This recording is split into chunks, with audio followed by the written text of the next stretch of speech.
Hi, I'm Şefiye, a certified coach and HR leader.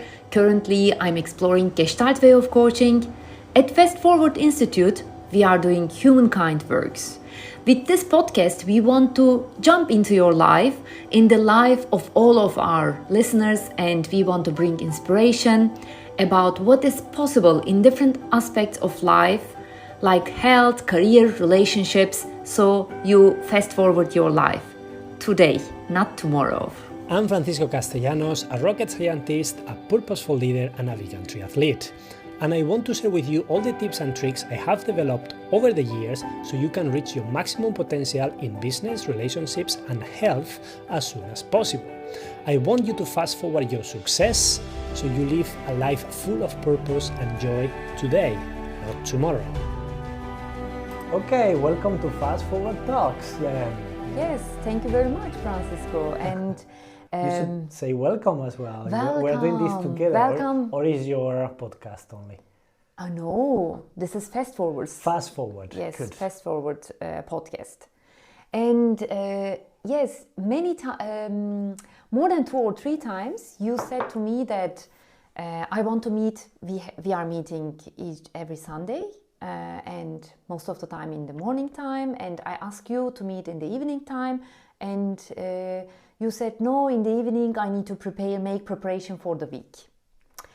And last week I was really curious because we really didn't have time, so we really need to see each other to prepare something for our fast forward content. But you said no, I really need to make this, and I really have this feeling, what the hell about this Sunday evenings, and this is kind of non-negotiable for you. And I was really curious, what are you doing on Sunday evenings for the week? Yeah, nice. I mean, okay, so this episode is about my non-negotiable Sunday evenings, and why I'm doing that, and what is for and why it's non-negotiable. I have to say I'm a little bit more flexible than it sounds, so sometimes I can do some trade-offs. It depends. For instance, today is Sunday, and I didn't have the staff to work on my routine that I will talk about. Okay, this is a kind of routine for you. It's kind of a routine for me. It is true, again, sometimes there may be exceptions, but that is at least what I try to do, and that's why I try not to book any other activity on Sunday's evening, is because for me the week starts on Monday. So it depends how you organize your week, if you organize it weekly or not, but most of the people will work on weekly basis. And to me, I'm going to start working on my 9-to-5 job on Monday. And I want to do many other things. I want to do my training. I want to do our Fast Forward-Institute activities as well. And I need to be quite organized. And I use Sunday evenings precisely for that, not only to plan, but mostly to prepare the basic things, like, for instance, my meals, in order to have more energy available during the week, and not only time, but it's mostly not about thinking, what do I need to cook, for instance. So what do I do Sunday evenings? When did you start exactly? Because you are also the author of Efficiency of Success, but I read too many times, but exactly I couldn't remember this part. Did you add to the book? But when you started to plan your Sundays? I don't have like a hard date, but it would be very related when I started to do triathlon, probably. Because when I was doing triathlon is when I started to have like a very demanding agenda with a very demanding nutrition plan as well. So if I was not planning, and that is when I started to do what we call, many people call, it's not something I invented, it's like the batch cooking. So you cook for several days. At the beginning, the idea was to cook to save time. So you cook more quantity. So cooking for 2 people takes more or less the same time like cooking for 3. There is no big difference on that. So cooking for 2 days takes you more or less the same cooking for 3. So I try to cook for several days in order to save time later during the week. But then I realized it's not only about the time savings yeah, you have something, but not that much for cooking. You have time savings because you have all the ingredients prepared. You don't need to go to the supermarket, true, whatever. But it's mostly about having the right nutrition. And actually, I think I was planning, or I did already a video about that, but then I went to Spain and I didn't upload it because it's on the other computer. But about this, and the thing is, in order to have energy during the week, I need to really take care of my nutrition and hydration. And because I'm also in triathlon, but in general, I would advise everyone to have a very good nutrition for your needs. Whenever I don't have the food I need and I'm tired because I'm doing many things, I will get to have food as fast as I can. I'm not the guy who's going to have fast food. I usually don't go for a burger or pizza. Maybe I do it from time to time. I enjoy that as well. Vegan now, but but I enjoy it. But your main motivation started to take care of your nutrition? Yes, to take care of my nutrition with respect the amount of calories I need, the percentage of macronutrients I need, some micronutrients, and how I'm going to distribute that over the days. So that is how I started, and then that's the thing. I cook for 3-4 days, depending on what I'm cooking, lasts longer or less longer. Then I cook, but I plan as well. I prepare some snacks as well because I'm hungry in between meals and I'm eating other things. So I try to bring my own snacks based on my nutrition. So I usually do the grocery shopping, I don't know, Thursday, Friday, maybe Saturday, the latest. And then on Sundays is when I usually cook. Okay. Do How batch long cooking. does it take for you to cook, for example? It depends. It can change from people to people, but when Yes. exactly you start to plan your weekday on Sunday and until when?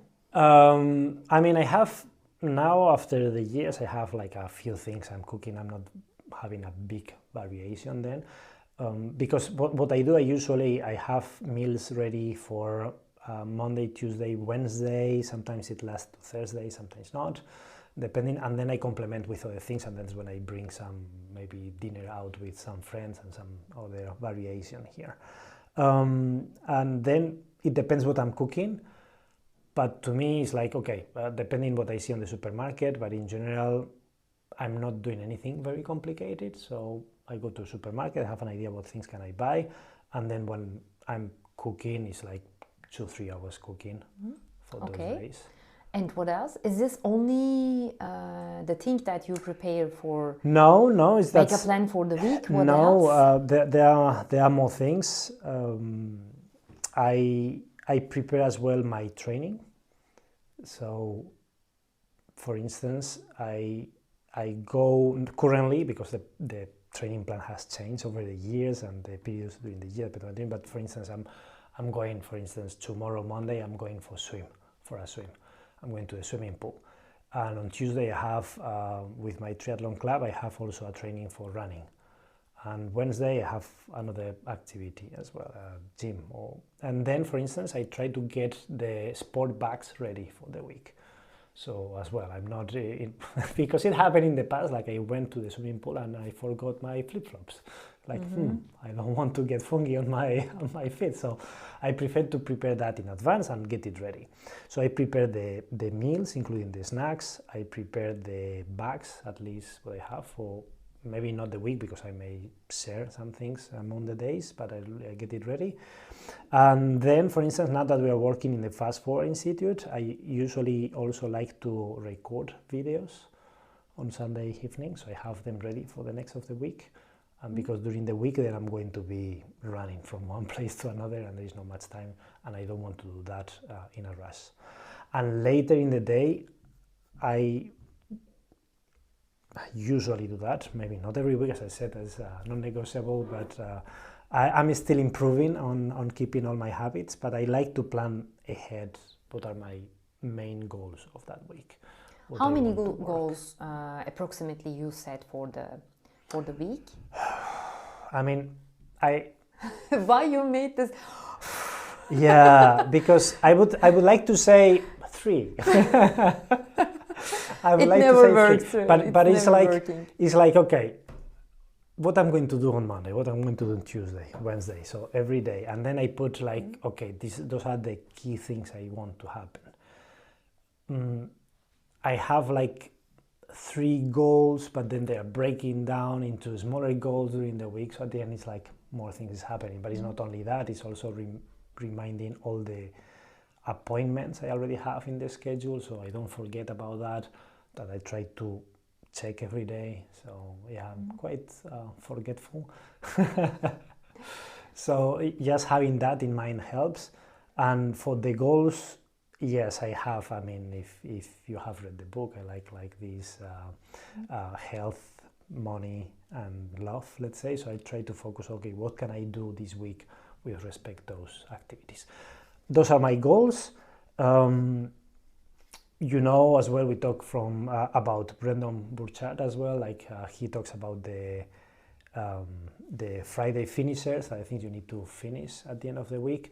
I'm not that strict. I have like my set of goals, and I try to do as much as I can of those. But I try not to put too many because I know it's not realistic. But let's say I have the backlog of things I want to do, and then I kind of prioritize it. It's like, okay, this week I was skipping tax returns for weeks. Now this week I will do it, and then I prioritize it and I put it on Monday. If something happens on Monday, for whatever reason, then I will try to do it still on my list of priorities. I may do it on Tuesday, and then it means maybe I don't do all the goals because every day I will have some goals, but it has to be done that week. In your book also, I remember it helped you to not have all the to-do lists on your head. So it's also to make the preparation really in the beginning of the week, help you to create some space actually on your mind. Those to-do lists you don't have on your mind, to keep them on your mind. I remember so that. That's the thing. I as I said before, I'm quite forgetful. So even to-do list, so yes, there is kind of a to-do list, is the backlog there, because I know I'm not going to be able to do everything in the week. But it's good to see, okay, from what I wanted to do, how much I did, how much is spending for next week. And then, okay, for the topics I want, are they still applicable for next week? Or is something I can just skip? It's not that important anymore. And I don't know, I try to put like, I have a combination, okay? It's like, this is still kind of a checklist, which is not in my head because I usually go, it's like, oh yeah, I forgot about this. I have not done this. So it's good to have a mind free of what I have to do, but I want to, let's say, load into my mind what I want to do every day. So I have like a checklist that is on my agenda, and then I try to allocate the main goals of that week into a specific scheduled slot, let's say. So then, as I was saying, on Monday at that time, I will do this. And I try to adjust to that schedule. Yes. From many people also in my coaching sessions, I heard actually that, yes, we are making plans, but life happens, and consistency is always issue. Like, you also know a lot of people complain about postpone, they are they're having some excuses. Or what would be your biggest advice actually for the consistency? Maybe when you started to do this in your first years, what happened? How you ensure that you not postpone? Because you make a plan, but then well, I mean, a lot of things happening out of your control. Yeah. It depends what is happening. I'm not going to say, hey, your husband, your wife, your kids are sick, just ignore them and do your plan. It's like, okay, things happen. It's a question of priorities, right? And one of the things I'm doing lately, and maybe I was not doing when I started, is to keep margin in the scheduling. For two reasons. One is to give room to unexpected events, Although, as I said, you cannot control if something really bad happens that requires most of your attention, you will need to really change your plans, okay? That's life. But most of the time, hopefully, you won't have these big events or big priorities that really jump into the top of your list. You will have small things that you will have to do that are important, you will have to do it, and it will have an impact. But that impact is going to be small in time. So now, for instance, when I'm planning my schedule, I'm not putting a full schedule. I'm just, and I do that also at work. At work we use Microsoft Outlook and we plan, and I'm blocking specifically time of margin. So even at work I have a meeting, and after the meeting I block, depending how long, how difficult I estimate, 15 minutes, half an hour margin time, so I have time to first cope with the delay of the finishing if there is anything that is still unfinished and we need to stretch the meeting a little bit, but also I have time to take notes, take a break and do something, and then I block that. But also having those margin already blocked in the schedule, it helped me as well to be more open of serendipity, let's say. Like you go and you want to do something different, it's going to take you half an hour longer. It's not a problem because you have this half an hour margin in your schedule. So not being fully booked is something that may help you a lot to cope with those new things that happened. When you said, can we say like 4 years you are doing this Sunday week plannings? Yeah. Okay. And in your beginnings, did you remember your challenges? I mean, I still have them. It's not. It's not like. But until becoming habit, because when it becomes habit, all we know, it's more easy to make it automatically. Or. In general, the difficulty is to say no to the things that happen. Okay. Like someone is proposing you to do something on Sunday, it's like, hey, yeah, it's important. Like you were telling me, it's like, hey, let's meet because we couldn't meet on Saturday, can we do it on Sunday? It's like, hey, it's important. We want to do our recordings, we want to work together in the weekend, and this week we couldn't. And to me, it was maybe difficult to say no. But then it's like, but then the rest of the week, I'm going to pay the price of not getting prepared in advance. So to me, yeah, saying no, setting those limits, it was something that I was struggling, and I still struggle a little bit, okay, because yeah, of course, people is usually free during the weekends and they like to do things on weekends, but yeah, now it's a little bit easier than before. And how you sometimes you have those excuses, or you postpone, but you don't know also the reasons. Would you recommend something for the reflection actually to catch yourself in those days? Because in your book, again, you wrote actually we human beings creating a lot of excuses. For sure, if very important thing happen like they should prioritize this, like health or any other issues. But sometimes we human beings are very creative in creating such kind of excuses. How people can catch themselves, for example, they make the plan, how to be aware that they are creating those excuses to postpone the things? So, okay, I like to differentiate between two things: excuses and maybe addictions. So for instance, excuses to me at the end is a reflection of your priorities. So if you say, I really have to go to the gym, and then you don't go because someone offers you to go with your friends, I would like the people to realize, and that if they do the journaling and they see, okay, they have been postponing more than they wanted or they planned, the first thing I want to think is like, okay, they are postponing. That means even if you consciously say, oh, training is my priority, physical health is my priority number one, I would say the facts are telling you the opposite. And telling you your priority is not training, it's maybe socializing, which is also very important. And at the end, I think it would be good to realize what are your priorities. And then you can maybe make a conscious choice if you want to change them or not. But it's not going against the reality, and that's the thing. It's like what is really happening. Check what, and when you're postponing, to me is in general as simple as that. It's like, it's not your priority, you have other priorities.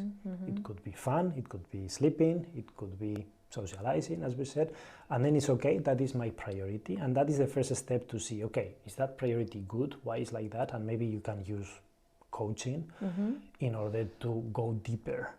Why is like that? Is really worth to try to change it or not? Because maybe you go now to the gym every day and you're unhappy.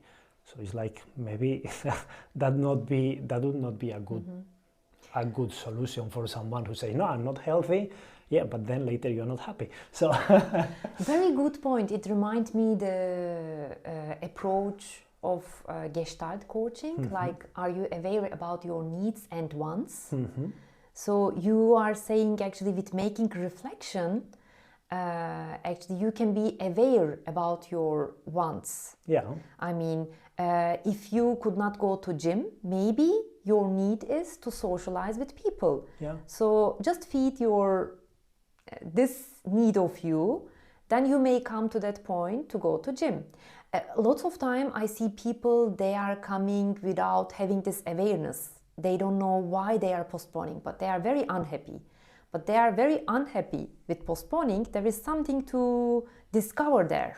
So right? the thing is, we want everything. Yes, and also sometimes what I realize, because of they affecting a lot, they are not aware about their needs and wants. But look outside, everyone is going, all of their friends are going to gym and they have this very nice body. But actually their real need is not this. So, and they push themselves a lot, but they make them to postpone because this is not their real need. Very good point, actually. Very good point of, let me say, why you postpone. Just check your real need. Yeah, and the facts are telling you what is really important for you. The facts. Okay. Can you give one example? Did you live this before in your life? Can you give from yourself? I'm still doing it. It's like, and also things change, and because for me, you are one of the higher level of managing time. Very good. You have a self-construct image of myself now. But really, can you maybe give an example when you also, for the beginners who will start to make this planning for the week or for their life, how they can realize this as an example? There are easy examples, like when I started training, for instance, I may have been avoiding going to restaurants. It's like, I want my nutrition plan and I push too hard on myself, and then I was going out and I was having fun with my friends, and that is clear. It's like, hey, I want to socialize, and now I'm trying to plan and be conscious about that. It's like, hey, I still need this socialization, so I need to socialize with other people, and I enjoy doing that. It's not maybe that good for my nutrition, but what is my priority, and it's bringing me joy. So I'm planning currently, and because you have been sometimes on a restaurant with me as well, and I go with friends, and I try to plan these nights out with friends to have that social life that maybe before I was not doing it. It was, no, I want to be training tomorrow morning very early, I need to eat this, I need to go that. So I'm not doing that every day, but I'm trying to do it some kind of on regular basis that kind of make a better balance for what I you explain in a very easy way, so it seems very easy to make reflection by yourself, but for the really, how can I say, I remember in 2015 I really started to think about myself, what I want, what I want to do. And at that time I remember it was very difficult to understand my needs and wants. And for sure I got some coachings and mentorship, but before realizing, because to get coaching and mentorship session is also realize that you need this. But before this, do you have a kind of advice actually how they can realize that this is their need or want? A little bit what we were saying before is like, Did you write, for example, every week, or how you, when you remember your first years? I've been building that, but at the end, is probably most of the people will have a feeling of, I don't know, frustration because they don't do what they want to do, and that is a first indication. Now, if someone starts journaling, at least, it brings a little bit more clarity, especially if we're discussing, like, hey, that is what I wanted to do, and that is what I did. So there is a misalignment of that. And sometimes we make the excuses, say, oh, no, this is because I had this and that happening in my life. Yeah, but it's 100% true. Like, because of that happened, you couldn't stop what you were doing or whatever and really do what you wanted.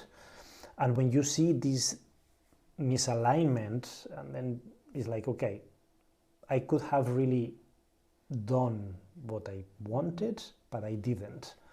And it's normal, I'm frustrated. So that is the next step. Okay, yeah, and now I understand why I'm frustrated. But now you need to understand why you are not doing what you, in theory, wanted. And that is also a little bit more difficult. And then is when this journey of coaching could really start. Yes, okay. Some people may be very good and they may say, oh, yeah, I'm not doing it. And they reflect and they say, oh, I think it's because of this. They try and they change their life. But for most of the people, probably they will need some external experience eyes to help you, or making you the questions you don't want to ask yourself. Okay, this is the big clue, to ask yourself and to follow your emotions, what are there, and it's a kind of self-coaching, but let's say just follow your emotions, what's happening. I mean, they are a signal. You. They are a signal, right? Yes. Emotions is just a signal. It's not. The emotion itself is not good and bad, as long as you catch the signal. It's like, okay, and you try to change the situation. If it's an emotion of a consequence of something bad, if you are frustrated because you are not doing what you want. As I said, in 2015, I remember myself, I really struggled a lot. I didn't have this inner peace, and at that time I couldn't understand why I postponed everything, but I was very unhappy. And thanks God, I had very nice coaches and mentors in my life. But until that period, everyone could not afford coaching or mentoring, or could not realize actually if this is their real need.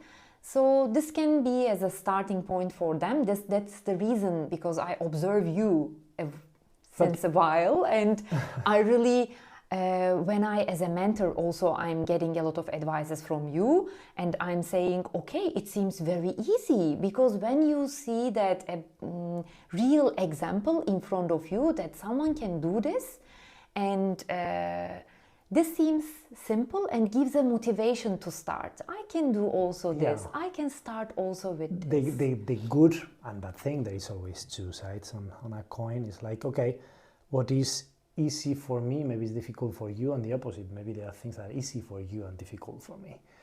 So it's always good to see other people, how they do it. It's a source of inspiration. That the bad thing of this is like, okay, you overcome something, now something that was difficult maybe is easy now, but you will have the next challenge.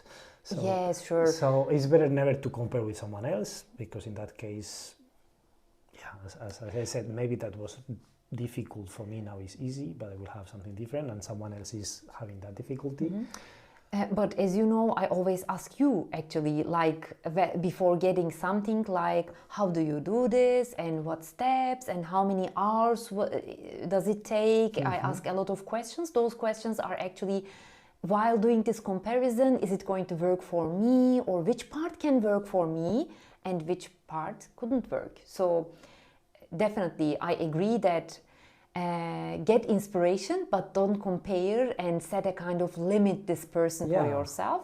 Just make the comparison with your own prioritize and with your own needs and wants. It's very good what you say. It's like you're evaluating, will that work for me or not? Yes, right. Because if you say, hey, it's working for that person, why not for me? And the people will be very hard on themselves. And it's like, maybe you're in a different situation, that person is like, he managed to overcome all the things like you still have not. Your situation may be different. So it's very good to assess, hey, is that piece of advice, is that example applicable to me? Can I do that or not?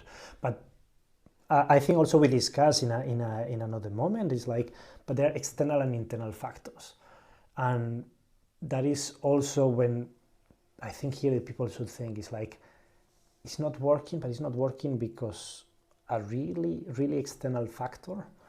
It's like, yeah, well, that's not a good example. I was thinking I want to go to the NBA, play basketball, I'm short. It's not a good example, but there are things like you cannot change, really, it's fine. But many times it's an internal blockage. And the thing is, people who start this journey, they start to realize, oh, that is me.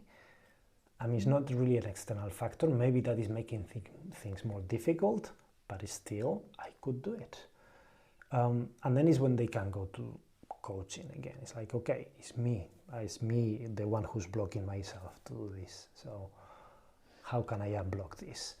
And also it's good to have someone with a good experience there, because also we want to unblock too many things maybe at the same time. We want to do too many things, and that is also not okay. It's like we are not almighty beings. It's like we are capable of doing a lot, but not everything at the same time. So yeah, I just want to say, like, many people say, yeah, you can do whatever you want, and I would say, well, it's not completely true. You can do a lot, but don't think you could do everything, because as I said, maybe the example was not very good, because I know some in the past Spudweb was a very good NBA player, and it was much shorter than I am. But there are things that are not really going to be under your control, and if you think you can and you go and hit the wall again and again, it's going to be frustrating. Okay, so it's also good to have some reality check there. So it's not black and white. It's like it's good to have inspiring people to see that you can overcome things. It's also good to understand, like, okay, maybe those people could do it and maybe you cannot, but still there are many things you can do to progress. My last question. Thank you very much for all the insights, and my last question is actually, how does fast forward your life? You are doing this since years, and can you share 2 or 3, or how this helped you to fast forward your life? The main focus on the last years, the main focus was about my health, because I went through health issues, I think in 2019, I don't remember anymore. And since then, I really wanted to boost my health. And yeah, that really helped. I think, now, of course, I'm older than ever. That's going to be always true. And but I would not say I'm fitter than when I was 18, but I'm in a very good shape for the amount of training I do. Still, health is my priority, not becoming a professional athlete. I do triathlon, I enjoy it. Now my priorities are shifting a little bit since a couple of years ago, and I'm focusing more on performing kind of a career change, more focusing on coaching, mentoring, and some ideas, some companies I want to focus to improve the life of other people as well. And now my focus is going there. And now is when we need to fast forward in this aspect. So I hope everyone can join us and help us to improve the life of themselves, ourselves, and fast forward to the best version. Yes, maybe in our next podcast we can share actually what we mean with fast forward, because it doesn't mean I ask you, is this being fast and immediately to reach all the goals in life, but it was totally vice versa, and so there is more deepened meaning in the fast forward. So maybe in our next podcast you can also a little bit talk about this.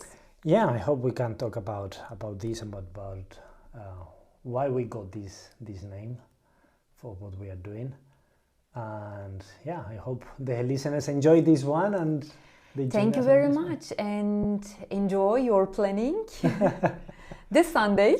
Yeah, but I told you I couldn't get my fruit because I got flight delay, and it was a little bit last week's a little bit unplanned. Some, as you know, some health family issues. So no, I don't have food almost on my fridge. So we'll go now to have dinner out, have some part of the social life as well. And yeah, I will need to do that.